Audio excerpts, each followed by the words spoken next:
Hello, dear Astro friends. It's Melanie with the Astro Weather of the week, starting today, August 22nd, and going until August 28th, 2023. We are in the Sphinx Point week. What's that? The sun moves from Leo to Virgo, and in that juncture, in that transition, is the energy of the Sphinx. This cusp has been called by astrologers traditionally, and I joined that, the Sphinx Point. When the solar energy, the solar strength goes into Virgo alignment and service. Can we and how can we serve with our love, with our strength, with our heart? All this a Leo energy that has been cultivated and solidified over the summer wants to be funneled and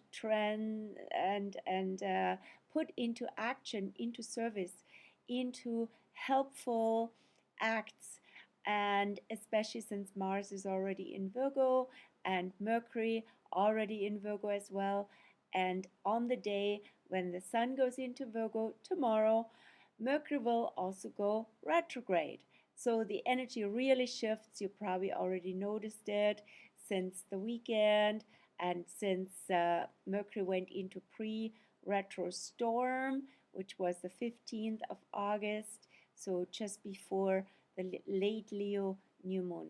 So things are becoming in so many ways and on the forefront, of course, worldwide, attention-wise, the Lahaina fires.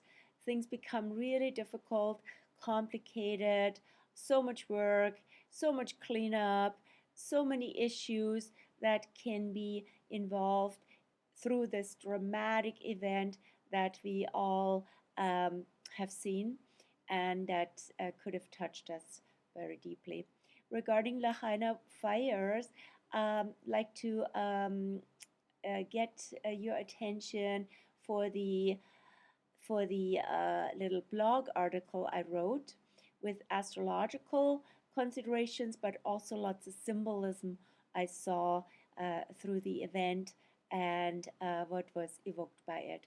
So you can find it on my blog. I just want to show you quickly the two charts. I set up three charts for that article. One for the Lahaina fire, one for Lahaina as the Hawaii capital, and then also the transits for Lahaina at that time. Now, I just wanted to show you, first of all, the chart, the event chart for the fire of August 8th, right, on the Lionsgate date at 3:30 p.m. Hawaiian time. So what was striking was the moon in Taurus had reached Uranus and Jupiter was nearby. And plus they were in square with the Sun, Venus retro, and Lilith in Leo. So a lot of disruption, a lot of literally traumatic, unsettling energies suddenly and possibly caused by electrical charges and disruptions and yeah, very dramatic and very impactful and wild, right? Literally Lilith, wild Lilith in Leo this year. Not to say it's was bound to happen or that Lilith caused it. So just as a reminder, astrology is not about causation, let alone blame. It's more about a certain mirroring effect. So as Jung said, it's also about synchronicities. While this is happening, the astrology mirrors it, right? And it's a matter of seeing the signs and interpreting those symbols. So yeah, often easier in hindsight, right? And yeah, and also Mercury at the time already in coming into pre-retro, being in pre-retro shadow, not in the storm yet, and close to Mars.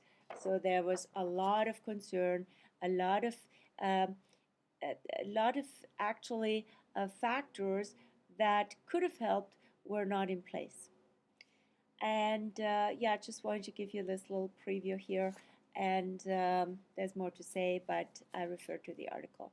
And then for Lahaina, as the chart for the town, I decided to take a date in the year when I found in the historic website of the town.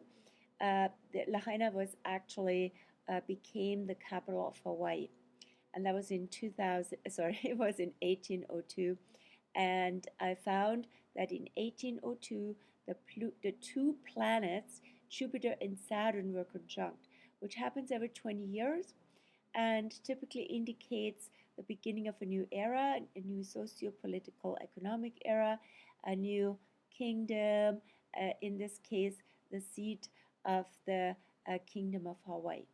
And that was in early Virgo, Saturn, Jupiter conjunct. And Pluto was in Pisces, the moon on that date, July 18th, 2000, and I'm saying again, 1802, July 18th, 1802. I'm so Mercury retro affected. Okay, again, on July 18th in the year 1802 was the Jupiter-Saturn conjunction in Virgo, and was also the moon with the North Node in Pisces and Pluto close by. So a strong Pisces-Virgo axis, which is now activated by Saturn on Lahaina's Pluto and opposing its Saturn-Pluto, its Saturn-Jupiter conjunction. So yeah, a lot about order and chaos, but also about the connectedness. In this case, so much about the connectedness of the people, especially indigenous people, with the land, with the ocean, with all the elements, and also with each other, really helping each other when there is chaos and so much tragic loss. Anyway, this is just a little pointer. Now let's go to the energies of the week, of the Sphinx Point week. Again, how can we bring our strength, bring the best that we have, especially our love and our heart, into service and contribute from there. And so then as the sun enters Virgo tomorrow, we will be in the early Virgo phase, the first 10 days that have a Capricorn undertone. So the Capricorn undertone is about serious work and serious purpose. Something that is important, has priority, that we need to work on, and that we can help people with. And we're also in a waxing moon phase. Currently the moon is in Scorpio since yesterday afternoon. You might have also, yesterday Monday, right? Might have also noticed that shift into deeper, darker, and often painful and emotional experiences that need to be processed. And so we're in this processing cauldron now since yesterday Monday, today Tuesday, and until Wednesday, still on Wednesday, until Thursday morning at 1:07 a.m. when the moon goes over the Phoenix Point. Phoenix can rise throughout out of the ashes and out of all this destruction, death, suffering, so much pain, right, that we have probably tuned into or experienced in our own lives, especially emotionally with the moon. And what can be done about it is also the question with Virgo. How can we come back in our wholeness, into our alignment, into our wellness, into our health? What would serve health and wellness at this point? Really important. The energy really shifts from Leo to Virgo this year. And then we have on the 23rd, tomorrow, Mercury in late Virgo goes retro until September 15th.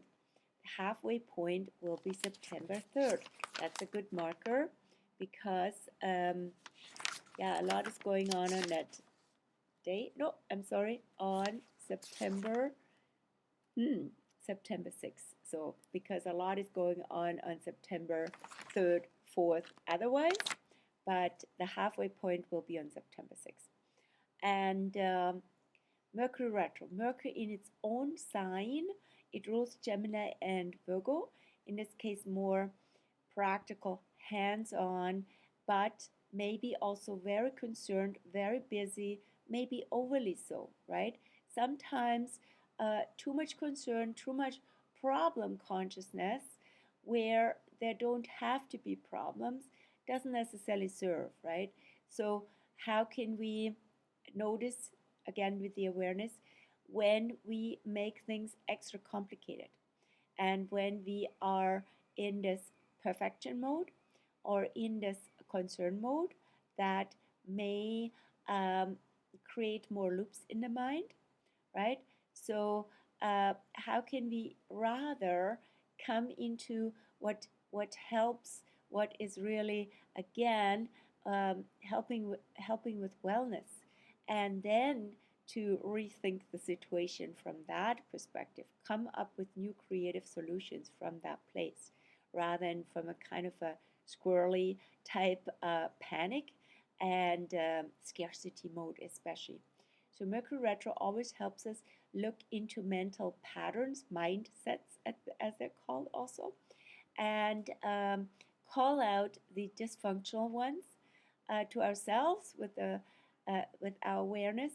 Be stop and notice, maybe label it, maybe have a certain method, which is where Virgo, to be mindful and to come back from the mind that is currently really running the show furthest ahead of the sun as it's being lassoed in the Mercury retro phase to go eventually back sort of behind the sun in the zodiac.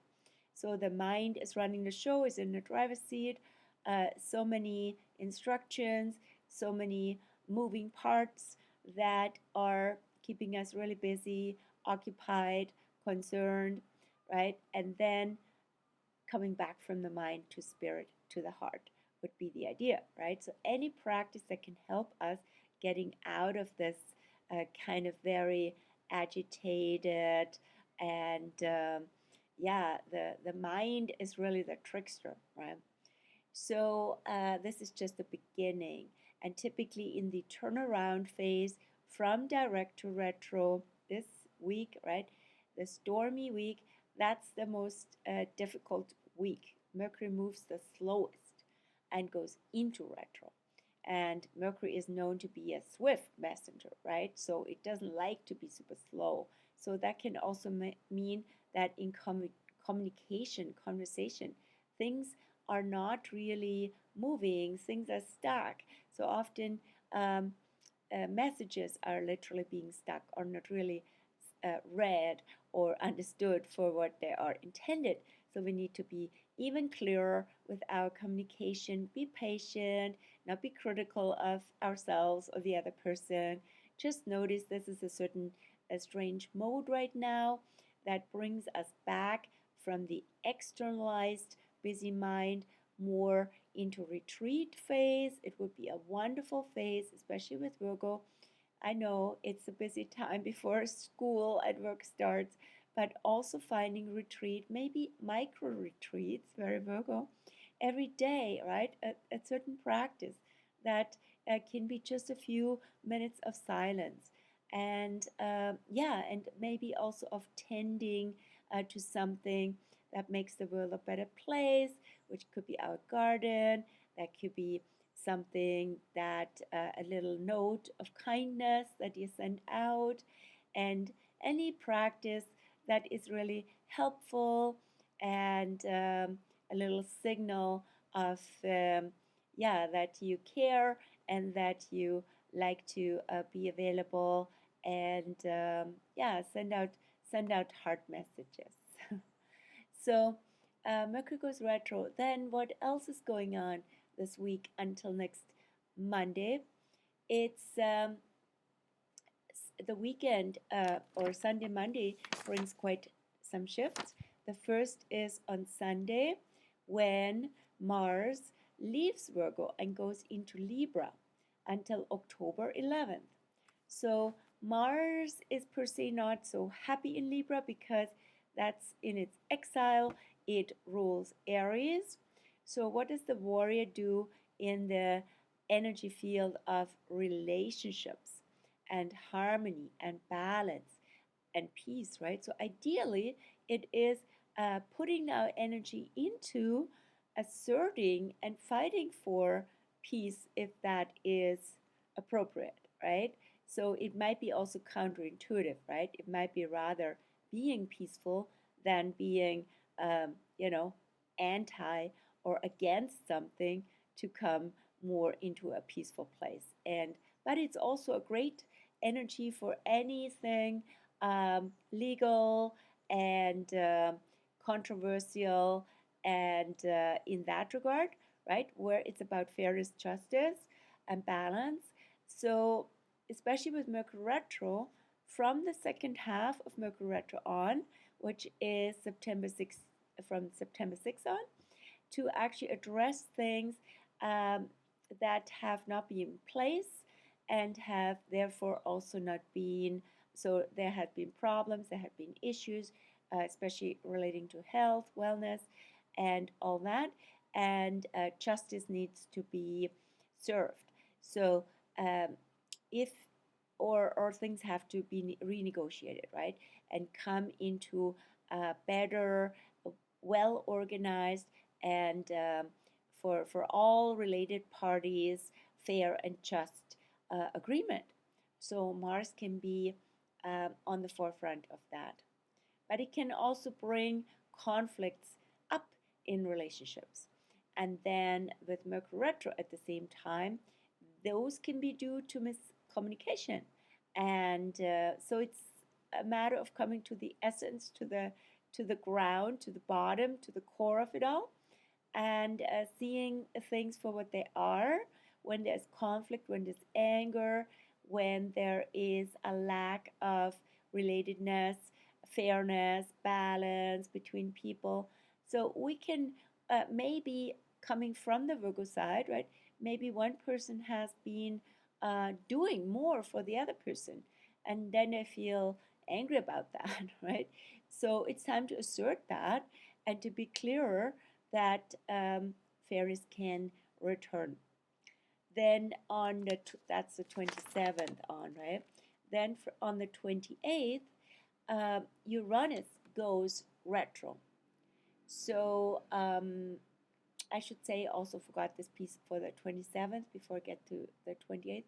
On the 27th is also the day of the year when the Sun opposes Saturn. So the Sun, in this case in early Virgo, opposes Saturn, that is the whole year or since March, in Pisces. And so that can create also authority conflicts. And because the solar side has to do more with the creative authority, has to be more with, like, yes, what gives us a sense of authority in terms of autonomy also and self-sufficiency with the Virgo side, right? What works for us and brings us energy, and we have a lot of energy to do that, to work with that. And then on the other hand is Saturn, which is more like the authority of the law, the rules, restrictions, and authority figure, so to say, that can now, how do they show up, especially with Saturn retro, right? How do they show up or not appropriately in chaos? Well, I look again at the Hawaii and Maui and Lahaina situation, where there has been so much failure, actually, of authorities uh, like dealing with and managing this chaotic and catastrophic situation.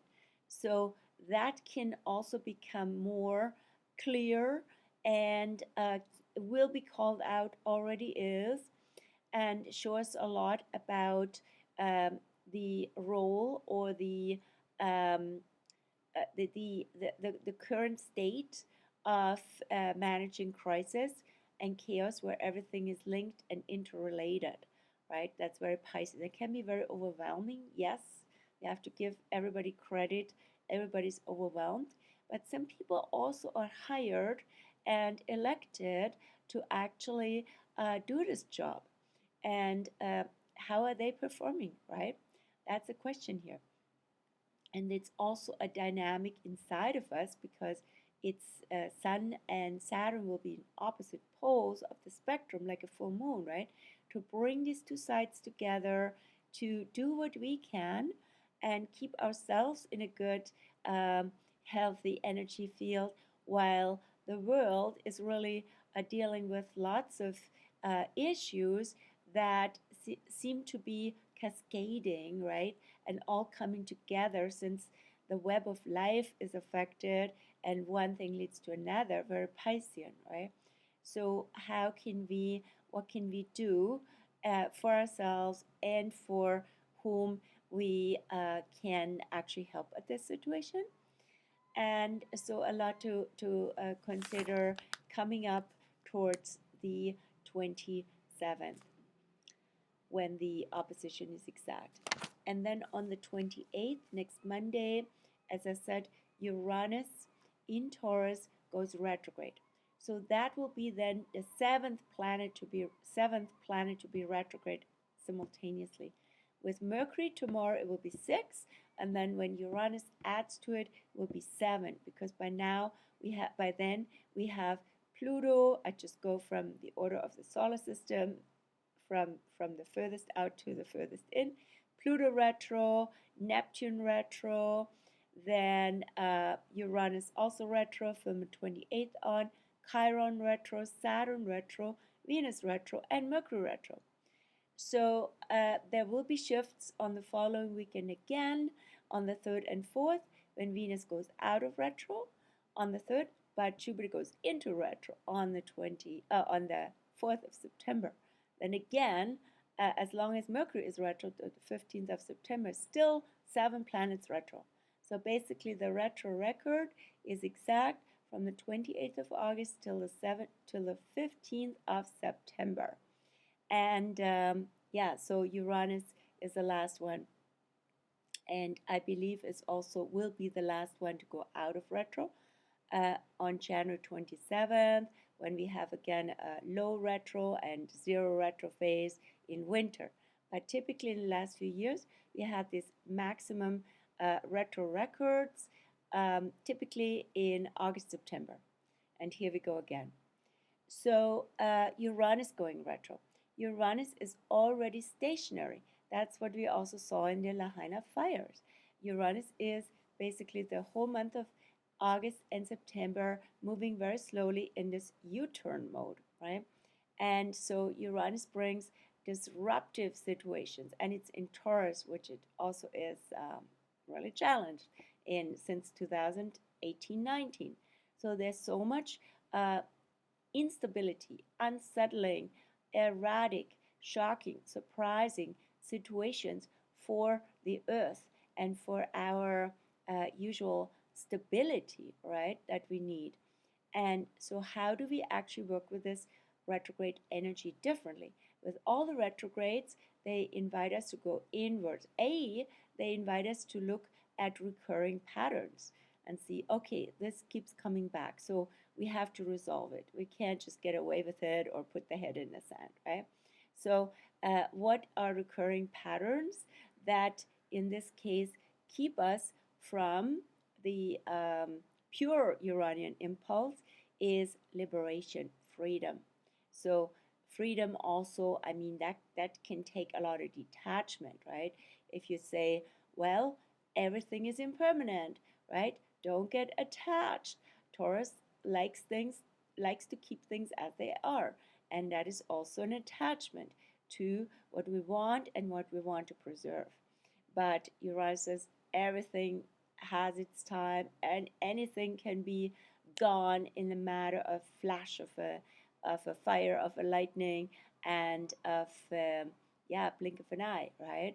So be alive, be fully alive now, live now, and don't take things for granted. At the same time, yeah, the earth needs to be protected, right? And we can just let all this destruction, disruptive energy just rolling over us. What do we have to do? So Uranus is also a wake-up call. And yeah, Uranus in Taurus. So this month also, August and early September, these weeks are this year the time when Uranus and Jupiter are the closest together this year. They actually will be conjunct. Jupiter will eventually catch up and pass Uranus in Taurus next April. I believe it's 21st, 22nd of April next year at around 22nd degrees of Taurus. So that can be also a major wake-up call, right? Jupiter enhances, amplifies, expands everything, so we really see what's going on. And we're already seeing it this month. So yeah, what's going on with the Earth, what's going on with the economy, what's going on with the climate, with anything that is so erratic and disrupted right now. And how do we find our ground? How do we nevertheless um, embody freedom? That's always the call with Uranus in Taurus.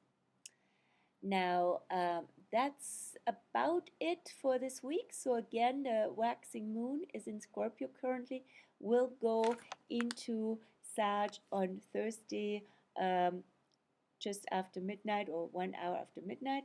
So all day Thursday, Friday, the moon will be in Sag. So that is an uplifting energy. However, it's also the moon will be a half moon, moon in Sag, square the sun in Virgo, and that will be exact on Thursday.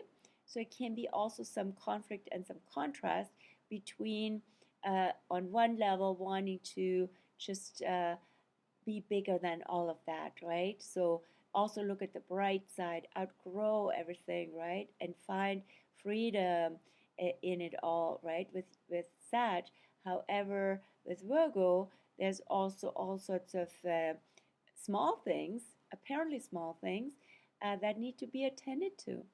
So working on something, working on what we have, at the same time cultivating a vision will be a combination of the two of them. And then the moon will enter Capricorn, so that would be on the weekend, Saturday, 6:05 a.m., and also all day Sunday until Monday morning. So that will be a very grounded and maybe for some people also very heavy, very serious a weekend with the moon in Virgo, with the sun in Virgo and the moon in Capricorn.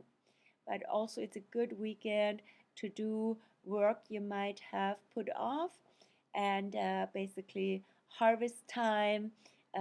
Capricorn also rules farming, doing the work that brings all the harvest in and prepares for the cooler season, and that can be symbolic in many ways, can also relate to the cleanup work and preparation for back to work after holidays, maybe back to school.